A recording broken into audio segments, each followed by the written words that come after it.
everyone to yet another episode of Grustlers. Today we have Jason with us, and Jason has been and he spent a career doing GRC, which is nice and interesting. And he's seen GRC evolve from the 90s, from the Stone Ages, and he's seen this evolve across the last 20 years, and risen through the ranks, become the GRC head at a very sexy company like Starbucks. And then eventually decided to move away from GRC and become an executive coach. And he's been doing great at it. So, Jason, would really love to understand your journey around what is it that you saw, what patterns did you observe that are not visible to the naked eye that prompted you to make that shift. It's a bit of an unorthodox shift. So, would really love to understand your journey there. Yeah, thanks, Ayush, for having me. What I had been thinking about for quite a while, probably 10 years, is that there's a crunchy side to risk management. Things are hard and abrasive, and big obsession with frameworks and tools, and kind of telling people what to do. And what I had found is that there's just been very little attention paid to the softer side of risk or the human side of risk, and how things like company culture, how systems and teams within a company culture, within an organization, help or hurt risk management efforts, especially if you're coming from a crunchy angle. So I had definitely been playing in the crunchier side, so kind of a little obsessed with. So that's about 20 years of playing crunchy, right? If I'm yeah, absolutely. Like lots of time spent in crunchy land over the last 20 years, just in technical realms, technical domains. I love the technical side of things, the technical side of GRC. I'm fascinated by new and emerging approaches to do things a little smarter, a little easier, a little less abrasive. But even coming from that crunchy side, where I'd been thinking about, like, how can we make risk management more quantitatively sound? How can we put numbers to everything? How can we prove with data that we are in a specific uncomfortable risk posture that we shouldn't be in and we need to move away from? And spending time, spending energy doing things like that, it took me away personally from actually understanding what was important to people. What were these people and teams going through that was difficult, that they were afraid of, that they may have been nervous about, that affected their risk decisions. It affected our risk conversation together. And maybe we have some listeners that have felt the same way, where exactly. I was going to break that up, because this, I'm sure, is going to touch a nerve with a lot of our viewers. And so if I could just go a little deeper and request you to characterize and exemplify what that soft and squishy side of risk management really entails, I think that would be super helpful for our viewers. So I talk about the softer side of risk. I'm really referencing the human side. Oftentimes we talk about soft skills. I don't really like the term soft skills because there's nothing really soft about them. They're hard. Yeah, a bit of a cliche now. Most people have a tough time with quote unquote soft skills because it's the human side. We tend to think that people are just born with them. They're born with the ability to communicate. They're born with the ability to build relationships, when actually these are skills that we can study and understand and develop and grow capacity in. And I think your question was, what are some of the elements of that softer side that make a big difference, or patterns that I had seen? So some of the strongest patterns that I've noticed, that I talk about with the softer side. So I've given presentations on this idea. I'm going to be building a manifesto that talks about a number of these different items. And I also do and touch on some of this in even GRC assessment work that I still do occasionally. I don't do a lot of it, but depending on the circumstance and the type of project and the client. I might get involved and do a larger GRC assessment. But so we touch on some of these things. So one is when there's a strong notion of knowing versus learning, that's usually a good indicator that we're probably hanging out on the crunchy side a little too heavily. What would be some examples of situations where you've seen a trade-off between knowing and learning, and what were the interventions that you made? Yeah. So running into maybe CISOs or executive risk professionals that they're just frustrated by no one listening to them. Why don't people get it? Why do I have to repeat myself 5, 10 times? And when we really start to unpack that and understand approaches and what's going on for them personally, there's as risk professionals, we have this overwhelming fear of not being right. Because oftentimes people look to us for the answers to address the things that we fear, those risks, those bad things that could happen. And so coming from a place of thinking that we know everything, I've got a framework, I've got an analysis method, I know how to assess this, I know exactly what controls to tell you what to do, I know exactly where all the failures are, the deficiencies, all the problems, got it all laid out.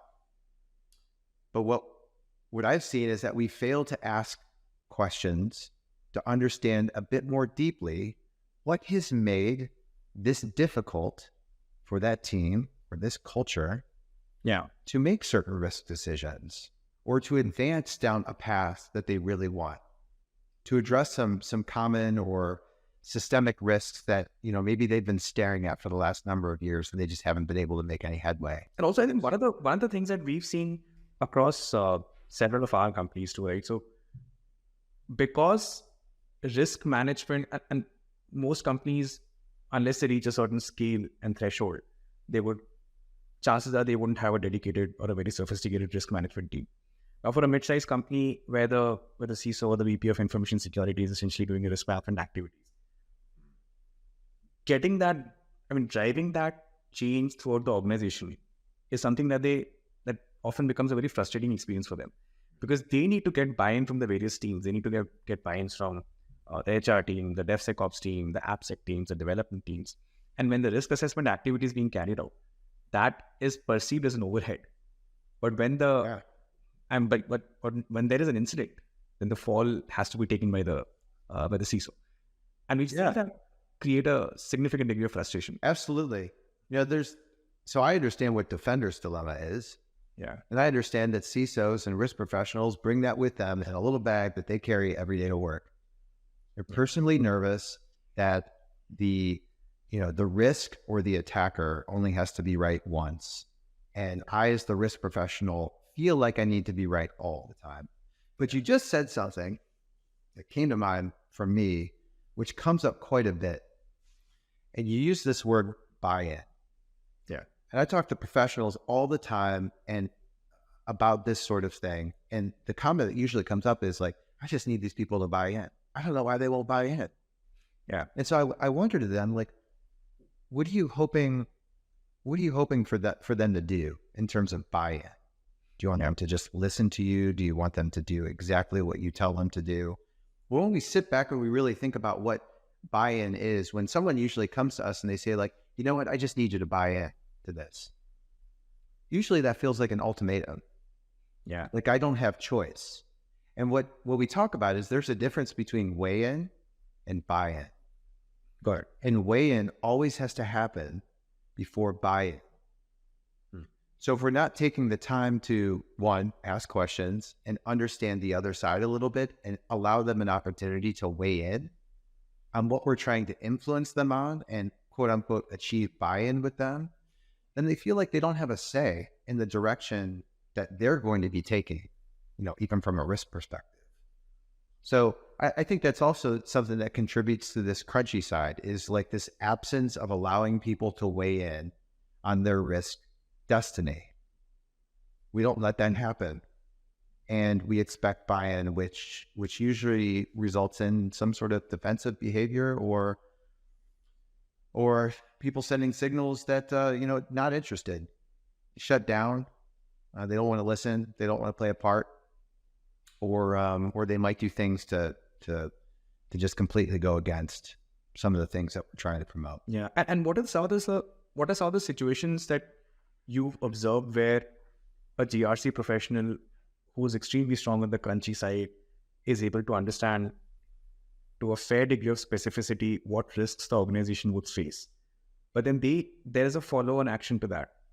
For carrying out some of the mitigating tasks or mitigating actions, they might need to get a budget approved.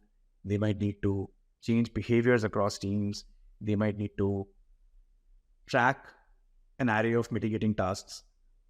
How does that process look like? I mean, because there has to be it can't be too esoteric, because if it's too esoteric, if it's too jazzy, people would not perceive it. It doesn't remain actionable anymore. So what kind of interventions have you had to do with some of the people that you work with? Well, no matter what sort of intervention is chosen by the client, because I'm not choosing what they do. They need to choose what they're going to do. Got it. It always comes back to what is difficult for them. Yeah. What's difficult about this for you? Not for anyone else. We're not able to change people in teams as much as we want to. It just doesn't work that way. Yeah. So how are you personally contributing to this situation? How is difficulty or challenge showing up for you? Oftentimes maybe some common interventions or common changes that these leaders are seeking for themselves is getting more comfortable with asking questions to understand perspectives from the other side, from across the table, from another team, a different audience. Maybe it's talking to a person that really just doesn't understand the risk management program as it's been relayed to date, or maybe just doesn't understand risk management and the part they play in it as a whole. So being okay with learning about people versus knowing what they need to do, having that strong sensation of like, oh, I already know what you need to do. Yeah. And by doing that, you're on a very fixed path, which is usually alienating to other people. So the change that sometimes leaders will want to make is like, how do I move from this fixed, controlled mindset to more of a growth, expansive, flexible, adaptable mindset? And then what are the small practices or things that I can do to help me move from fixed to growth, or from inflexible to flexible, or from control to negotiating with people and teams? That's one common change. Jason, as you would have engaged with a lot of folks all these years, and I don't intend to oversimplify years of research in the subject, but if you had to talk about the three most common, very basic interventions that you see yourself having to do over and over again, sort of where the journey to developing a softer side of risk management begins, what would those three interventions be, if you had to pick three? Okay, if I had to pick three, well, the one that comes to the top of the stack by far, it's the easiest one to think about, is to start small. And start small applies not only to us understanding ourselves a bit better, like boosting our self-awareness, which is so powerful as a leader, but also in any sort of change that we want to affect, or program tweaks, or any sort of adjustment we want to make, change about ourselves or change we want for the culture or organization we're with. Start small. I promote a lot of the time 1% gains. What's a 1% gain or 1% improvement that we can make about ourselves, or that we can promote or affect or influence within our culture or organization? Because change is hard. Absolutely. There's no two ways about it. Change is difficult for everybody. Yeah. The second one would be listening versus talking. So listening versus talking, and that somewhat relates to the earlier comment about learning versus knowing, but listening versus talking, and understanding and being cognizant of how often we are listening versus how often we are talking or speaking at people or presenting the greatest idea ever. How much time are we spending listening and understanding what it's like to be a control owner? How often are we listening and gathering insight and information from control performers? What's it like to walk a day in their shoes? Yeah. What's up with the deficiencies and the exceptions? What's going on for them? Where's the struggle? Where's the challenge? And then stepping back and listening, pausing and waiting to listen, to understand a bit more about what is challenging for them in this risk role that they play. And I think the absence of that, any control would become an academic exercise. Absolutely. Yeah, which it often is, which is why control ownership and control management is typically a super crunchy function, because it's a lot of throwing controls over a fence, hoping for the best, and then wondering why controls aren't working so well quarter over quarter or year over year. Got it. And what would be the third? I think the third change that many seek to grow in themselves and get a little more comfortable with is the idea of empathy versus collusion. And that to be empathetic towards someone else, to understand what it's like to walk a day in their shoes without actually wearing them, is not the same as colluding with someone. And that it's okay to build a relationship with them, to get to know them, to understand them. And that doesn't put us in a position to where we're cheating. There's no cheating in risk management. A risk management function is a helping function.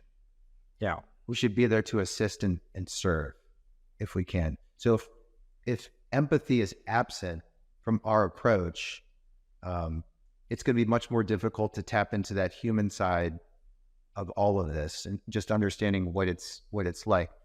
And also this idea of empathy versus collusion, helping us as leaders acknowledge, understand, recognize that everyone's job is hard. Yeah. Everyone's job is hard. And everyone is showing up every day hoping to do a good job. We're all just showing up trying to do a good job. So if we can bring more empathy into our work to try and understand people a little bit better, it's going to take us, we're going to go a longer way in making the change happen that we hope for. Good. That's super powerful, Jason. So what we just laid out in very simple terms is, I'm sure will resonate with a lot of our viewers. So, and I'm sure a lot of them would want to follow up with you. So what's the best way to reach you? Can you talk a little bit about your practice, how you typically engage, what are the various models for the benefit of our viewers, and they could choose to follow up with you subsequently? Yeah, I founded a practice called Kinko, Kinkou.